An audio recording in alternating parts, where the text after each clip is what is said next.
Hello, everyone. I thought I would talk to you about authors, specifically self published authors, being scammed.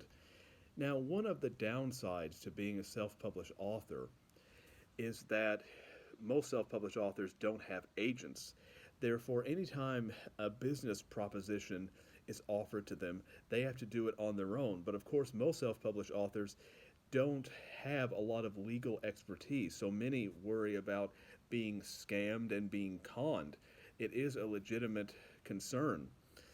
And for example, there was a deal I was offered a few years ago where I was approached by this company that wanted to publish one of my books on this website, and the website was legit. Apparently, people were publishing there, but I think this happened in 2020. But the person I was communicating with, English didn't really seem to be their first language. I think it was a Asian company or something. But that set off alarm bells, so I didn't go through with the deal. Of course, now I realize that I would I would never try to sell my publishing rights or have other entities publish my book. I want full control over everything, so I wouldn't even consider a deal like that now. You know, you would have to make me a millionaire in order for me to even consider a deal like that. Now, I prefer having complete control over how my books are produced.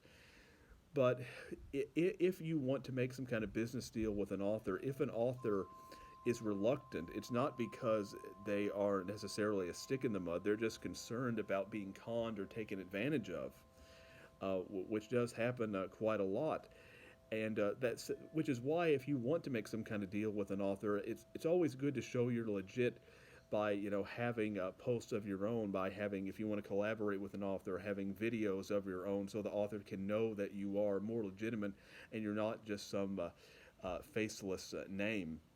And so I think that's always a good idea. But I've always wondered what I would do. Now, of course, this is like this is like worrying about what would you do if you won $1 million. It's highly unlikely to happen anyway. But I always wondered about what I would do if, for example, a company or a producer approached me and they wanted to option my book in terms of film rights. Of course, very unlikely to happen, but often authors get scammed because that people will propose things to them that sound too good to be true, because they usually are.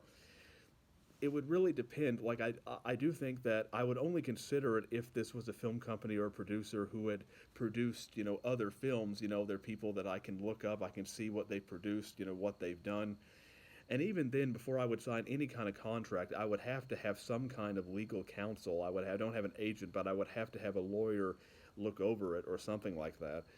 Um, they wouldn't necessarily have to be an expert in film rights, but I would need some kind of legal counsel, depending on how much money was at stake. Of course, I don't know if I would be able to afford legal counsel. Some writers, they'll sign whenever they're offered a contract because they can't afford legal counsel, but they're being offered money and they're desperate, so they take whatever kind of deal they can get, which writers are often taken advantage of that way, and I wouldn't want that to happen to me. Hopefully, I could pay for it somehow, or I could, or it depends. If when it comes to, like, I always, if it's a low stakes deal, like something like, let's say, people want to hire me or something, give me a contract to lecture somewhere, and it's not a lot of money, then in some instances, my father actually, even though he's not a lawyer, used to teach copyright law in school, so he knows something about copyright law. I could have him look over it. But if it's something that's really high stakes, I would need to have some kind of legal counsel look over it, and hopefully I could afford it somehow. I don't know. I would, my parents would have to pay for it, or if I was really desperate, and it seemed, and the deal seemed really legitimate, I might have to pay for it out of pocket.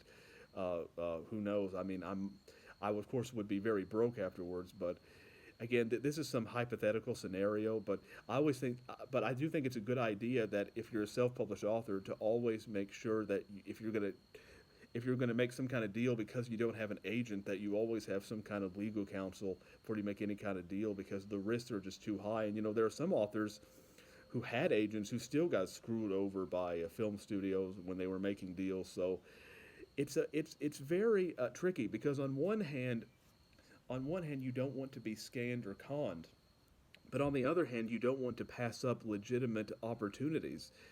And so it's a difficult balance, but that's the price one pays for being a published author, because you have to handle everything, including the business aspect of things, on your own.